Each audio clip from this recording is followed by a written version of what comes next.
వైద్య ఉద్యోగి నిజానికి మొన్నటి వరకు ఈ రోజున స్వచ్ఛందంగా విరమణ అంటే పదవి ఉద్యోగం అయిపోయిన తర్వాత ఉద్యోగం విరమణ తర్వాత మీరు వైద్య సేవలు కొనసాగిస్తున్నారు. కానీ ఆ కొనసాగిన 30 ఏళ్ల దీర్ఘకాలం ఏదైతే ఉందో అప్పుడు మీరు ఒక వెరైటీ టైటిల్తో, ఎవరికి లేనటువంటి టైటిల్, పోలీస్ డాక్టర్ అనేటువంటి ఒక టైటిల్తో మీరు ప్రెస్ డాక్టర్ అని, పోలీస్ డాక్టర్ అని కొన్ని వెరైటీ టైటిల్స్తో చాలా కాలం మీరు కొనసాగారు, ఇప్పుడు కొనసాగుతున్నారు. సమాజానికి ఈ 2 రంగాల వారు చాలా అవసరం. పోలీసులు ఎందుకని శాంతి భద్రతలు సమాజంలో నెలకొల్పాలంటే వారు ఖచ్చితంగా అవసరం ఉంటుంది. కానీ వారు చాలా కరుకుగా ఉంటారు, కరుకు మనస్తత్వంతో ఉంటారు. కాబట్టి వాళ్ళని సామాన్యులు కలుసుకోవాలంటే చాలా కష్టమైనటువంటిది వ్యవహారం.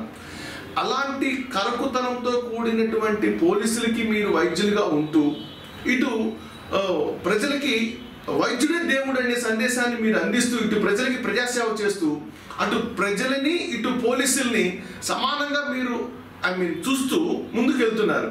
ఈ క్రమంలో ఇంకా మీ సేవల్ని మళ్ళీ పోలీస్ రంగానికి కల్పిస్తున్నారు, ఓకే, ఇంకా కొనసాగిస్తున్నారు అనేటువంటి ఒక దాని మీద చిన్న వివరణని మాకు, పోలీసులతో మీకున్న బంధాన్ని, అలాగే మీరు ఇప్పుడు పోలీసు రంగానికి ఇచ్చినటువంటి సేవల్ని, ఈ ఉద్యోగ విరమణ తర్వాత మీరు చేసినటువంటి కార్యకలాపాల్ని మా ధర్మపీఠం ప్రేక్షకుల కోసం కొంచెం వివరిస్తారా?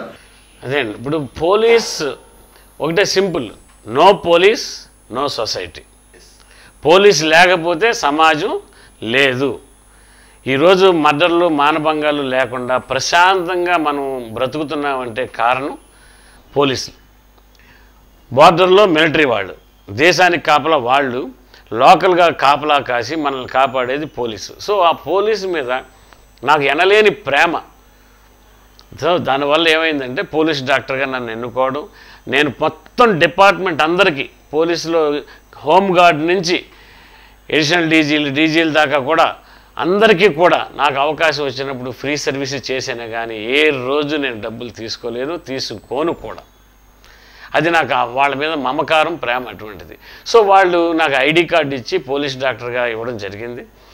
రిటైర్ అయిపోయిన తర్వాత ఏమైందంటే సిఐడిలో నన్ను ఫ్యామిలీ అండ్ హెల్త్ కౌన్సిలర్, స్టేట్కి family and health councillor CID department post నాకు ఇచ్చి దానిలో నేను ఇప్పుడు చేస్తున్నాను. సో నా సేవలు కంటిన్యూస్గా సిఐడిలో చేయాలని అనుకుంటున్నాను. సో ఆ విధంగా మాకు పోలీస్తో రిలేషన్ ఉంది, వాళ్ళకి చేయాలనుకుంటున్నాను అనమాట. ముఖ్యంగా పోలీసులు అంటే మీకు ఎనలేని అభిమానం ఉంది అని చెప్పారు. ఎంతోమంది అభ్యర్థులు వారు పోలీసు నియామకాలు జరిగిన తర్వాత జరిగే క్రమంలో వాళ్ళు హెల్త్ చెకప్ అంటే ఫిట్నెస్ సర్టిఫికెట్ అనేది మీ దగ్గర తీసుకోవాల్సి ఉంటుంది. గతంలో మీరు ఎంతో మందికి ఆ పోలీస్ అభ్యర్థులకి మీరు దృఢ పరీక్షకి సంబంధించిన, శారీరక దృఢ పరీక్షకి సంబంధించినటువంటి ఈ ఆరోగ్య పత్రాన్ని వారికి అందజేసి ఉంటారు. ఆ క్రమంలో మళ్ళీ ఎంతో మంది పోలీస్ అభ్యర్థులు వారు ఉద్యోగాలకి దరఖాస్తు చేసుకుంటున్నారు. ఆ క్రమంలో వారికి మీరు ఇచ్చే సూచన ఏంటి? అంటే సర్టిఫికెట్లు అంటే ఇప్పుడు యాక్చువల్గా సెలక్షన్స్ అయిన తర్వాత మెడికల్ హాస్పిటల్, నేను జనరల్ హాస్పిటల్లో ఉన్నంత వరకు నేనే మానిటర్ చేసి అక్కడ ఆర్ఎంఓ గారు, సూపరింటెండెంట్ గారితో కలిసి కూర్చుని ఆ మెడికల్ టెస్టులన్నీ అన్ని డిపార్ట్మెంట్లో, అంటే ఐ టెస్ట్ దగ్గర నుంచి మా హార్ట్, లంగ్స్ ఇవన్నీ పరీక్షలు చేయించి నేను అంతకుముందు చాలా సహాయం చేసేవాడిని వాళ్ళందరికీ. అప్పుడు అలా జరిగింది. ఇప్పుడు నేను రిటైర్ అయిపోయాను కాబట్టి అది నేను చేయలేను. ఇంకా సిఐడిలో ఎంటర్ అయ్యాను, సిఐడిలోనే నేను చేయగలను ఏదన్నా సర్వీస్ ఒకటి. రెండవది ఏంటంటే ఇప్పుడు పూర్వం నేను 32 సంవత్సరాలు గవర్నమెంట్ సర్వీస్ చేసి ఏ రోజు కూడా పోలీస్ డిపార్ట్మెంట్లో అనేక వేలు కాదు లక్షలు, 32 సంవత్సరాల లక్షల సర్టిఫికెట్ ఇచ్చుంటాను. ఆ లక్షల సర్టిఫికెట్లు ఏ రోజు కూడా పైసా తీసుకోకుండా నేను అనేక సర్టిఫికెట్లు ఇచ్చాను. హోంగార్డ్ కానీ కానిస్టేబుల్ దగ్గర నుంచి ఎడిషనల్ ఎస్పీ దాకా నేను ఇవ్వచ్చు. ఎస్పీ నుంచి పైన వాళ్ళు ఇవ్వాలి, ఎందుకంటే పెద్ద సూపరింటెండెంట్ గారు అలాంటి వాళ్ళు ఇవ్వాలి. ఎడిషనల్ ఎస్పీ దాకా అందరికి ఇచ్చుకుంటూ జరిగింది, అదొకటి. తర్వాత వైద్యం ఏ రోజు వచ్చినా సరే పోలీస్ డిపార్ట్మెంట్ ఫ్యామిలీస్, వాళ్ళు భార్య, భర్త, పిల్లలు, వాళ్ళ అమ్మగారు, నాన్నగారు, ఇలాగ అందరూ ఎవరు వచ్చినా కానీ ఏ రోజు కూడా పైసా తీసుకోకుండా నేను వైద్యం చేయడం జరిగింది. వాళ్ళకి నిజంగా అవసరమైతే టెస్టులు రాసేవాడిని. టెస్టుల్లో కూడా డాక్టర్కి మిగిలేది ఉంటుంది, ఆ మిగిలేది కమిషన్ కూడా తీసేసి నేను వాళ్ళ కన్సెషన్లో చేయించాను. అది నా యొక్క నిజంగా చెప్తున్నాను, నేను చాలా తృప్తి పడ్డాను అన్నమాట 32 సంవత్సరాలు కూడా. ఇప్పుడు కూడా పోలీసు వారి అందరికీ కూడా స్టిల్ నా లాస్ట్ బ్రీత్, ఆఖరి శ్వాస వరకు కూడా పోలీసు వారికి నేను సేవలు చేస్తూనే ఉంటానని చెప్పేసి ప్రమాణం చేస్తున్నాను. కాకపోతే సర్టిఫికేట్లు ఇవ్వలేను, ఎందుకంటే గ్రీన్ ఇంక్ పట్టుకునే స్థాయి పోయింది నాకు. రిటైర్ అయిన తర్వాత ఆ గెజిటెడ్ ఆఫీసర్ క్యాడర్ అనేది పోయింది. వైద్యపరంగా మటుకు నేను సర్వీస్ చేస్తూ కంటిన్యూ చేస్తాను. అదే కొంచెం సూచనలు, వీళ్ళు ఈ ఫిట్నెస్ సాధించాలంటే ఇదివరకంటే మీరు కాస్త వారికి సపోర్టివ్గా ఉండేవారు, అందువల్ల చాలా మంది అభ్యర్థుల ఎంపికకి చాలా సులభమయ్యేది. ఇప్పుడు చాలా మంది ఎగ్జామ్స్ రాసి క్వాలిఫై అవుతున్నారు, ఈ ఫిట్నెస్ కాడ వాళ్ళు చాలా మంది సాధించలేకపోతున్నారు. అలాంటి వారికి అభ్యర్థులకి మీరు ఇచ్చే సూచనలు ఏమన్నా ఉన్నాయా? అంటే సెలక్షన్స్కి వెళ్ళే ముందు ఒక కానిస్టేబుల్ సెలక్షన్స్కి వెళ్ళాలన్నా, ఎస్ఐ సెలక్షన్స్కి వెళ్ళాలన్నా శారీరక దారుఢ్యం చాలా బాగుండాలి. అంటే మొదటి నుండి మనం నెక్స్ట్ ఇయర్ సెలక్షన్కి వెళ్తున్నామంటే ఈ క్షణం నుంచి మనం రన్నింగ్ ప్రాక్టీస్ చేయడం, ప్రాపర్ ఎక్సర్సైజ్ చేయడం, డైట్ మెయింటెనెన్స్, హెల్త్ పరంగా చెకప్ చేసుకోవడం, డాక్టర్ దగ్గరికి వెళ్ళి చూపించుకోవడం, ఇవన్నీ చేసుకున్నట్లయితే 1 ఇయర్ పాటు మనం కష్టపడితే తప్ప దాంట్లో సెలెక్ట్ కాలేము. ప్లస్ దానికి తోడు మళ్ళీ రిటర్న్ ఎగ్జామ్ ఉంటుంది. రిటర్న్ ఎగ్జామ్లో దాని సబ్జెక్టుకి సంబంధించింది అవి చదువుకోవాలి, కోచింగ్కి వెళ్ళాలి కంపల్సరీ. అనేక కోచింగ్ సెంటర్స్ వచ్చినాయి. ఇవన్నీ చేసుకున్నట్లయితే కనుక డెఫినెట్గా వాళ్ళు సెలెక్ట్ అయ్యే అవకాశాలు ఉంటాయి, ఒక కానిస్టేబుల్ కానివ్వండి, ఎస్ఐ కానివ్వండి. మరి ఇన్ని పరీక్షల తర్వాత ఉద్యోగస్తులైనటువంటి ఈ పోలీసు ఉద్యోగులు చాలామంది ఈ మధ్య కొన్ని వైద్య కారణాలతో ఆకస్మిక మృతి చెందుతున్నటువంటి వార్తలు మనం చాలా చూస్తున్నాం.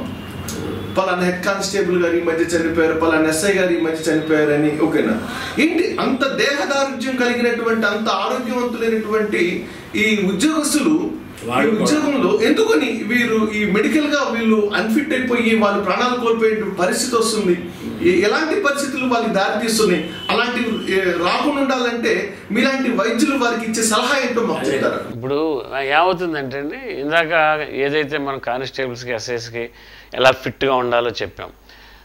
మెయిన్ అందరూ కూడా ఏ ఉద్యోగస్తులు, నాట్ ఓన్లీ మీరు అడిగిన పోలీసులే కాకుండా ఇతర ఉద్యోగస్తులు కానీ, ఇతర మనుషులు కానీ, వేరే వృత్తులు చేసేవాళ్ళు అందరూ కూడా ప్రతిరోజు అరగంట నుంచి 45 నిమిషాలు నడక ఉండాలి. ఫస్ట్ థింగ్ చిన్న వ్యాయామం, ఒక 15 నిమిషాలు చిన్న మినిమం వ్యాయామం చేయాలి. ప్లస్ అరగంట నుంచి 45 నిమిషాలు వాకింగ్ కంపల్సరీ ఉండాలి. ఈ రెగ్యులర్గా చేసుకుని ఫ్యాటీ ఫుడ్స్ని తగ్గించుకుంటూ మెయిన్ కార్బోహైడ్రేట్ తగ్గించాలి. రైసు, గోధుమలు అని ఒక పూటే తిన్న, మిగతా 2 పూటలు మానేసుకోవాలి. ఇవన్నీ చేసుకున్నట్లయితే డెఫినెట్గా అందరూ ఆరోగ్యంగా ఉంటారు. ఒకటి ఇది కాకుండా ఎగ్జాంపుల్ మాకు శ్రీధర్ రెడ్డి గారు అని మాకు మంచి అంటే మన ఎంతో మంచి సర్కిల్ ఇన్స్పెక్టర్ గారు. ఆయన సన్నగా ఉంటాడు, పొట్ట ఇంచు కూడా ఇంత కూడా ఉండదు పొట్ట. మరి వారు డైలీ వాకింగ్ చేస్తారు. డైలీ వాకింగ్ చేసి గంట వాకింగ్ చేసిన తర్వాత అతని టీ షర్ట్ తీసి ఇలాగా నులిమితే ఒక 1/2 కిలో నీళ్ళు, 1/2 లీటర్ నీళ్ళు వస్తాయి, చెమట నీళ్ళు. సో అంత చేసి ఆయన కూడా అదే రన్నింగ్ చేస్తూ గ్రౌండ్లో అలా ముందుకు పడిపోయి చనిపోయారు. ఇవన్నీ ఏంటంటే తర్వాత హెరిడిటరీగా కొన్ని ప్రాబ్లమ్స్ వస్తూ ఉంటాయి, ఎంజైమ్ డిఫెక్ట్స్ ఉంటాయి కొన్ని చాలామందికి. ఆ ఎంజైమ్ డిఫెక్ట్స్ ఉన్నది మొదటి నుంచి. అందుకనే 40 సంవత్సరాలు 35 సంవత్సరాలు వచ్చిన వాళ్ళందరూ కూడా రెగ్యులర్గా అన్ని టెస్టులు 6 నెలలకు ఒకసారి చేయించుకోవాలి. ప్లస్ ప్రాపర్ ఎక్సర్సైజ్ చేయాలి. కాబట్టి ఎవరు ఎప్పుడు చనిపోతారు అన్నది ఎవరి చేతుల్లోనే లేదండి, మన చేతిలో అయితే అస్సలు లేదు. భగవంతుడు ఆయుష్, ఒక బైబిల్లో కొటేషన్ ఉంది, నీవు పుట్టక ముందే నీ తల్లి గర్భంలో ఉండగానే నేను నిన్ను ఎరుగుదని అంటారు. అంటే తెలుసు, God knows when you are in your mother's womb. కాబట్టి మన జాతకాలన్నీ దేవుని చేతిలోనే ఉంటాయి. అయినా కానీ నేను చెప్పినట్టుగా వాకింగ్, వ్యాయామము, ఫుడ్ కంట్రోల్ ఇవి చేసుకున్నట్లయితే ఒక షుగర్ రాదు, ఏమీ రాదు, అన్నీ పర్ఫెక్ట్గా ఉంటారు, ఆరోగ్యంగా ఉంటారు.